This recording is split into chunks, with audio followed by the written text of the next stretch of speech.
Question number 30, mister S 4 house के owner हैं। First house को उन्होंने किराए पे दिया हुआ है 3,000 पर एनम पे। सेकंड हाउस का म्युनिसिपल वैल्यू है 4,500 पर एनम, जिसको वो खुद के रहने के लिए यूज़ करते हैं। थर्ड हाउस उनका साल भर खाली रहता है और क्योंकि वो रेंट पे देने के कंडीशन पे नहीं है। और फोर्थ हाउस का म्युनिसिपल वैल्यू 6,000 रुपये है, जो वो खुद के बिजनेस के लिए यूज़ कर रहे हैं। तो जो हाउस एसएससी खुद के बिजनेस के लिए यूज़ करता है उसका कैलकुलेशन एचपी में नहीं होता।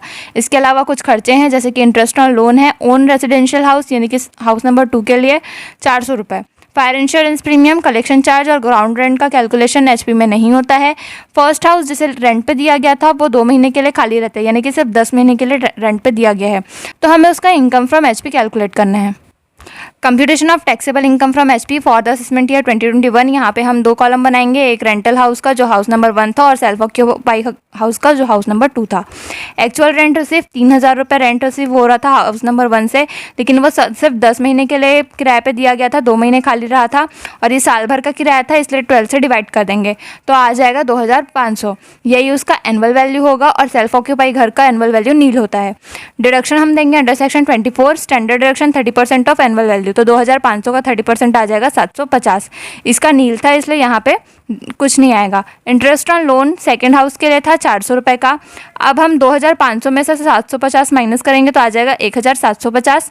और यहाँ पे क्योंकि ये नेगेटिव बैलेंस था तो वो नेगेटिव में ही आएगा और हम 1,750 में से जब 400 माइनस कर देंगे तो आ जाएगा 1,350, जो उसका टैक्सेबल इनकम फ्रॉम एचपी हो। Question number 31, mister Harish 2 house के ओनर हैं, जिसका इन्फॉर्मेशन यहाँ पे दिया हुआ है हाउस नंबर 1 और house number 2। Date of completion of house बनकर ख़त्म हुआ है 31 मार्च 2015 को। ये हाउस बनकर ख़त्म हुआ है 31 दिसंबर 2016 को। ये सेल्फ ऑक्यूपाई हाउस है और ये रेंट पे दिया हुआ हाउस है। इसका म्युनिसिपल वैल्यू है 30,000, इसका है 60,000।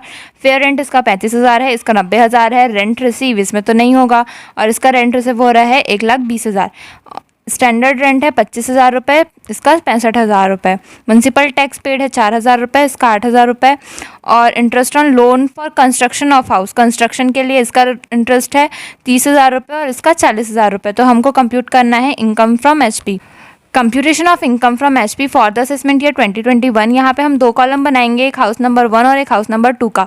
हाउस नंबर 1 सेल्फ ऑक्यूपाई है और हाउस नंबर 2 रेंटल है। हमको ये पता है कि सेल्फ ऑक्यूपाई घर का जो एनुअल वैल्यू होता है वो नील होता है, इसलिए हम ये पूरा ब्लैंक छोड़ देंगे। डायरेक्ट हम सेकंड हाउस का कैलकुलेशन करेंगे। इसका म्युनिसिपल वैल्यू था 60,000, फेयर रेंट था 90,000। इनमें से जो विच एवर इज़ हायर, जो बड़ा होता है उसको लेते हैं, तो यहाँ पे आ जाएगा 90,000। इसका स्टैंडर्ड रेंट था 65,000। दोनों में से जो छोटा होता है उसको हम एक्सपेक्टेड रेंट मानते हैं, तो हम इसी 65,000 को एक्सपेक्टेड रेंट मान लेंगे। अब एक्चुअल रेंट रिसीव उसको हो रहा था 1,20,000 का। इन दोनों में से जो हायर रहता है उसको हम ग्रॉस एनुअल वैल्यू मानते हैं। तो यहाँ पे क्योंकि 1,20,000 बड़ा है इसलिए हम 1,20,000 को ग्रॉस एनुअल वैल्यू मानेंगे। इसमें से हम माइनस करते हैं म्युनिसिपल टैक्स पेड। तो म्युनिसिपल टैक्स था 8,000 रुपये का, तो 1,20,000 में से 8,000 माइनस कर देंगे तो एनुअल वैल्यू आ जाएगा 1,12,000 रुपये। अब यहाँ पे हम डिडक्शन देते हैं under section 24, standard deduction 30% of annual value. तो एनुअल वैल्यू यानी कि 1,12,000 का 30% निकालेंगे तो आ जाएगा 33,600।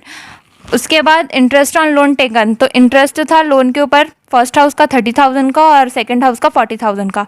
1,12,000 में से 33,600 और 40,000 माइनस करेंगे तो आज 38,400। और फर्स्ट हाउस में 30,000 पहले से ही नेगेटिव बैलेंस था, तो यहाँ पे हम 38,400 में से 30,000 माइनस कर देंगे। टैक्सेबल इनकम फ्रॉम एचपी आ जाएगा 8,400।